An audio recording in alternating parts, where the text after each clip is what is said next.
Avez-vous déjà regardé une femme et ressenti quelque chose de différent? Pas dans son apparence, pas dans ses paroles, mais dans son esprit.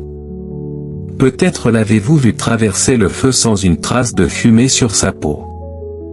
Peut-être l'avez-vous vu porter la trahison, le rejet, le cœur brisé, et pourtant se relever comme si rien ne l'avait jamais touché. Elle n'a pas de chance. Elle est marquée. Marquée par le ciel. Choisie par Dieu. Ces femmes ne survivent pas simplement aux batailles. Elles sont nées pour elles. Elles n'en font pas tout un bruit. Les marques qu'elles portent ne sont pas visibles au monde. Mais dans le royaume spirituel, elles brillent comme le feu. Ce ne sont pas des marques de statut. Ce sont les signes d'une sélection divine. Ésaïe chapitre 43 verset 2 nous dit, « Quand tu traverseras les eaux, je serai avec toi, et les fleuves, ils ne te submergeront pas », ce n'est pas seulement une promesse. C'est une prophétie sur la vie des femmes choisies. Dans cette vidéo, nous ne racontons pas seulement des histoires. Nous soulevons le voile. Nous plongeons profondément dans le plan spirituel qui les distingue. Pourquoi sont-elles si souvent incomprises? Pourquoi affrontent-elles des combats que les autres n'ont pas? Pourquoi leurs larmes deviennent-elles de l'huile et leur silence renferme-t-il la sagesse?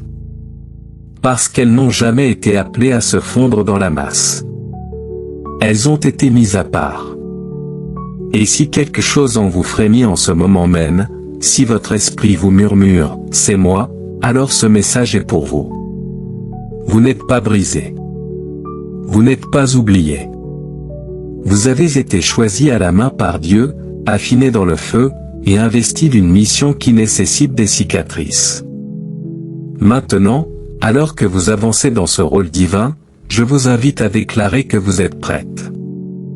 Tapez « Amen » dans les commentaires comme un signe d'acceptation, comme une déclaration audacieuse que vous êtes prête à marcher dans l'identité que Dieu vous a donnée. Et ne partez pas rester avec moi jusqu'à la toute fin, car nous terminerons par une prière qui parlera directement à la guerrière qui est en vous. Allons plus loin. Marchons ensemble dans le feu, car c'est là que commence la véritable transformation. Si ce que vous avez entendu jusqu'ici a remué quelque chose en vous, vous ne l'imaginez pas. Ce frémissement est sacré. Cette agitation est une révélation. On vous rappelle qui vous êtes vraiment. Pour la marque numéro 1, elle porte une cicatrice qui est devenue une épée. Il existe une force qui ne s'apprend pas dans les livres et qu'on ne peut emprunter à personne. Elle se forge. Elle naît dans le silence, dans la lutte, dans des saisons où le monde n'offre ni applaudissements ni réconfort, seulement de la douleur. Une femme choisie n'est pas façonnée par le succès. Elle est sculptée par la souffrance. Elle n'a pas seulement traversé le feu, elle est devenue un combustible. Le monde voit son sourire et pense que tout est facile. Ce qu'il ne voit pas, ce sont les nuits où elle a pleuré jusqu'à ce que sa poitrine lui fasse mal, les trahisons qu'elle a enfouies, les rêves qui sont morts dans ses bras, les versions d'elle-même qu'elle a dû abandonner. Et pourtant, la voilà debout, non pas seulement intacte, mais enflammée. Ce n'est pas de la résilience pour la résilience. C'est une arme divine. Comme Paul l'écrit dans 2 Corinthiens chapitre 4 versets 8 à 9, nous sommes pressés de toutes parts, mais non écrasés, dans l'angoisse, mais non désespérés, persécutés, mais non abandonnés, abattus, mais non perdus. La cicatrice qu'elle porte n'est pas un défaut. C'est une forge. Ce qu'il a autrefois déchiré lui donne aujourd'hui son tranchant. Elle a transformé l'agonie en autorité. Ce que l'ennemi voulait utiliser pour la faire taire est devenu le son même de son témoignage. Considérez Ruth, elle a tout perdu, mari, maison, certitude et pourtant elle a suivi Naomi vers l'inconnu. Elle n'a pas regardé en arrière. Elle s'est appuyée sur le dessein de Dieu. Dans un champ qui ne lui appartenait pas, sous un ciel qu'elle ne reconnaissait pas, elle a été vue par Boaz, mais surtout par Dieu. Et de sa lignée est né le Christ. Porteur cette première marque, c'est brandir ses cicatrices comme des épées. C'est trancher les ténèbres avec la sagesse que la souffrance vous a donnée. C'est raconter son histoire non pas pour susciter la pitié, mais parce qu'elle est devenue votre arme. Si vous avez porté une douleur si lourde qu'elle a failli vous écraser, et que vous vous tenez pourtant plus forte, plus sage, plus affûtée, alors vous portez cette marque cachée. La femme qui marche blessée mais adore est la guerrière la plus féroce qui soit. Pour la marque numéro 2, elle vit avec un saint mécontentement. Certaines femmes choisies paraissent tout avoir, beauté, bénédiction, réussite. Et pourtant, au fond d'elles, il y a un saint mécontentement qu'elles ne savent pas expliquer. Ce n'est pas de l'ingratitude, ce n'est pas du mépris pour le présent. C'est l'appel à monter plus haut. C'est le murmure dans votre esprit quand tout le monde vous dit « tu devrais être heureuse » et que votre âme répond « il y a plus ». Pensez à Néhémie, poste stable dans le palais perse, sécurité, prestige, et pourtant, quand il apprend que les murailles de Jérusalem sont en ruine, quelque chose se brise en lui. Ce mécontentement divin nous rend incapables de nous satisfaire de l'ordinaire. Ou à Déborah, prophétesse et juge à une époque où les femmes n'étaient pas censées diriger. Elle aurait pu rester tranquillement sous son palmier à dispenser sa sagesse. Mais quand l'heure de la guerre a sonné, elle s'est levée. Hébreux chapitre 11 versets 15 à 16 nous dit que les héros de la foi désiraient un pays meilleur, un pays céleste. Ce désir est un héritage sacré. Il vous empêche de vous installer quand les autres se posent. Quand vous sentez que vous ne trouvez plus votre place, même dans les pièces pour lesquelles vous avez prié, ce n'est pas un signe que vous êtes perdu. C'est la confirmation que vous êtes guidé. Vous n'avez pas été faite pour nicher. Vous avez été faite pour voler. Pour la marque numéro 3, une sensibilité inexplicable à l'injustice et à la douleur. Certaines femmes portent le poids du monde même quand elles essaient de ne pas le faire. Elles pleurent pour des choses que les autres ignorent. Elles entrent dans une pièce et sentent la tension spirituelle avant même qu'un mot soit prononcé. Elles se demandent souvent, pourquoi je ressens tout si fort? La vraie question est, pourquoi le ciel vous fait-il confiance à ce point? Vous n'êtes pas simplement émotive. Vous êtes investi d'une mission. Vous êtes une intercesseuse du ciel, une répondante de la terre. Dieu vous a donné un cœur qui entend ce que les autres manquent et des larmes qui parlent là où les mots échouent. Jérémie, le prophète pleureur, a pleuré sur une nation qui refusait d'écouter. Ces larmes n'étaient pas une distraction. Elles étaient une force prophétique. Romains chapitre 8 verset 26 nous dit, « L'Esprit lui-même intercède par des soupirs inexprimables. » Vos larmes ne sont pas un défaut. Elles sont un langage spirituel. Quand vous pleurez dans l'adoration, le ciel bouge. Quand vous gémissez dans le secret, les atmosphères changent. Comme Abigail, qui a senti le danger avant qu'il n'explose, qui a agi avec sagesse et grâce et a sauvé l'avenir d'un roi appelé David. À la femme qui pleure dans l'ombre, qui se réveille à 3 heures du matin pour prier, qui sent l'orage dans l'âme de quelqu'un bien avant que le ciel ne s'assombrisse, vous portez cette marque. Vous n'êtes pas trop. Vous êtes profondément choisi. Le ciel entend vos gémissements et l'enfer craint vos larmes. Pour la marque numéro 4, elle attire des attaques non provoquées. À grande vocation, grand conflit. La femme choisie n'est pas placée dans un jardin. Elle est projetée sur un champ de bataille. Et souvent la guerre commence bien avant que sa mission ne soit visible. Si vous avez connu des oppositions sans raison, des rejets sans explication, des calomnies sans fondement, vous n'êtes pas maudite. Vous êtes confirmée. Vous menacez l'enfer simplement en existant dans votre dessein. Votre « oui » à Dieu retentit comme le tonnerre dans le monde spirituel. Éphésiens chapitre 6 verset 12 nous explique, « Notre lutte n'est pas contre la chair et le sang, mais contre les dominations, les autorités, les princes de ce monde de ténèbres. » Cette trahison n'était pas seulement personnelle. Elle était prophétique. Cette attaque n'a pas seulement fait mal, elle a signalé votre importance. Souvenez-vous de Jéhozéba, qui a caché le petit Joab pendant 6 ans pour préserver la lignée de David alors qu'Athalie voulait exterminer tous les héritiers.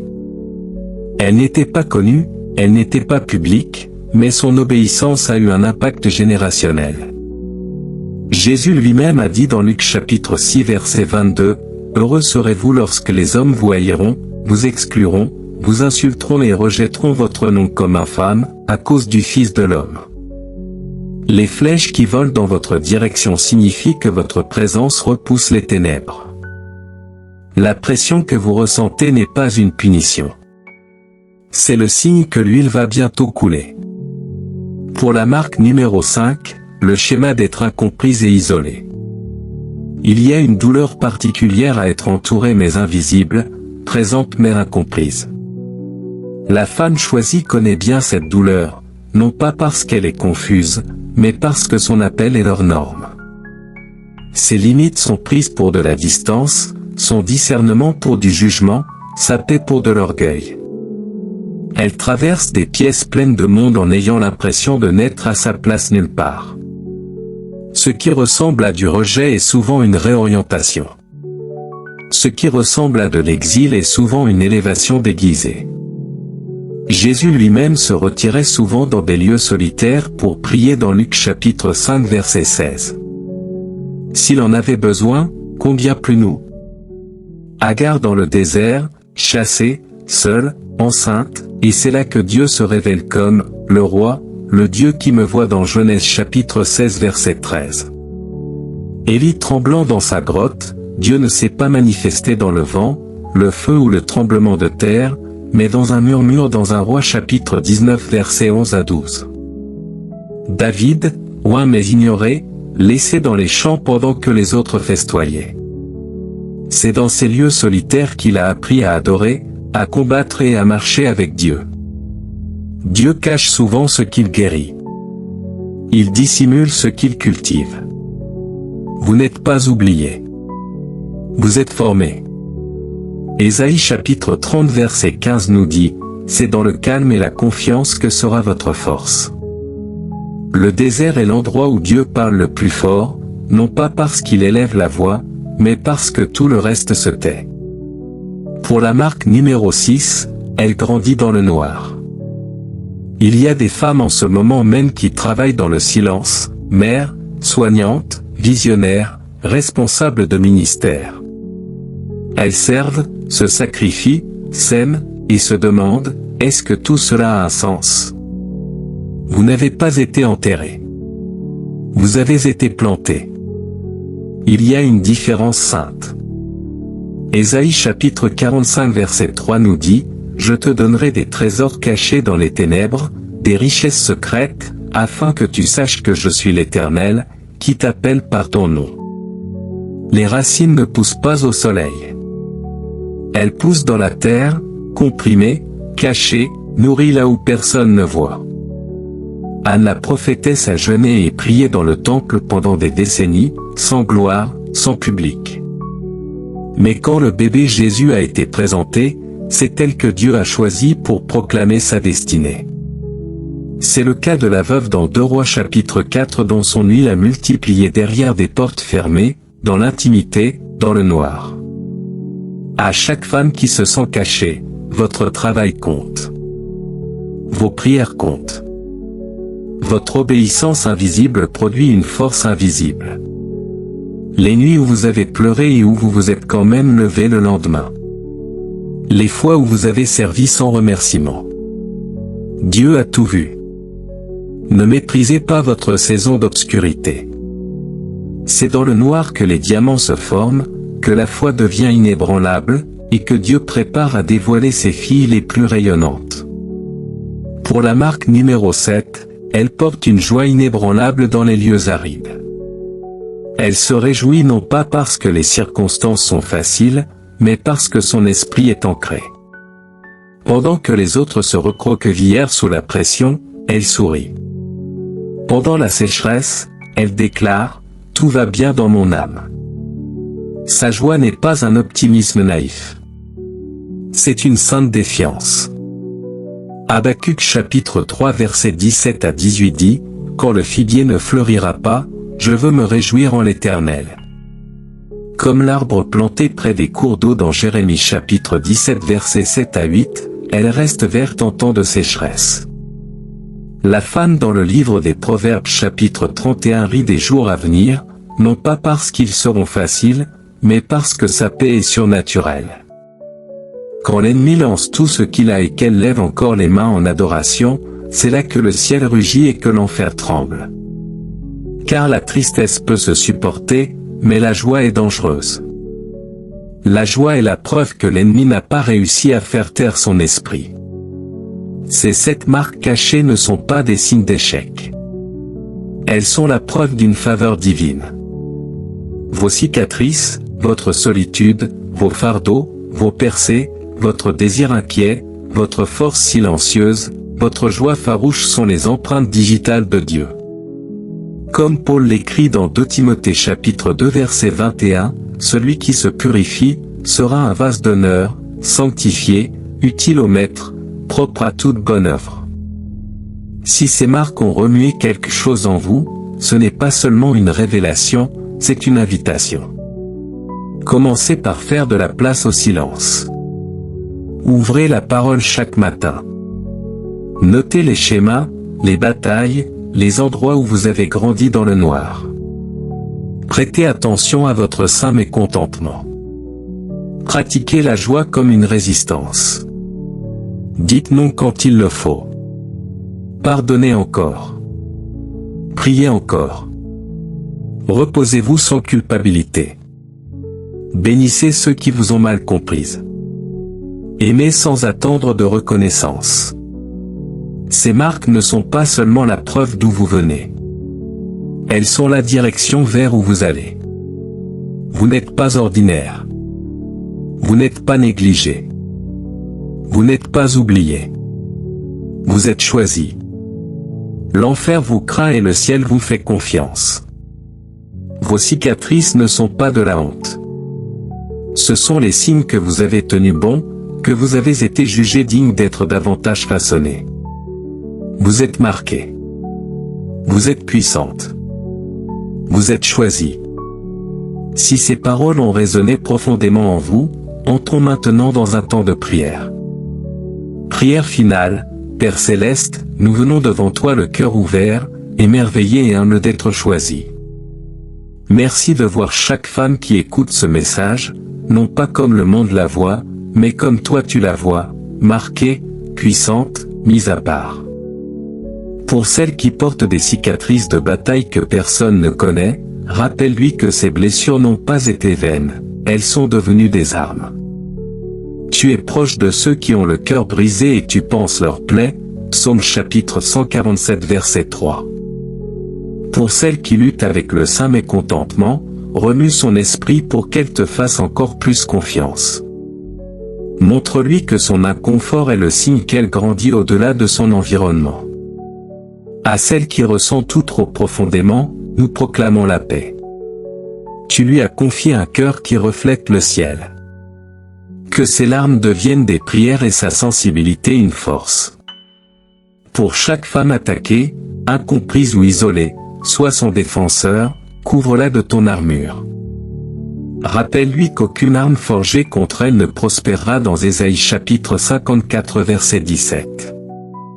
Le rejet est une redirection, l'isolement une incubation. À celle qui grandit dans l'obscurité, elle n'a pas été enterrée, elle a été plantée. Tu cultives ses racines pour un fruit abondant.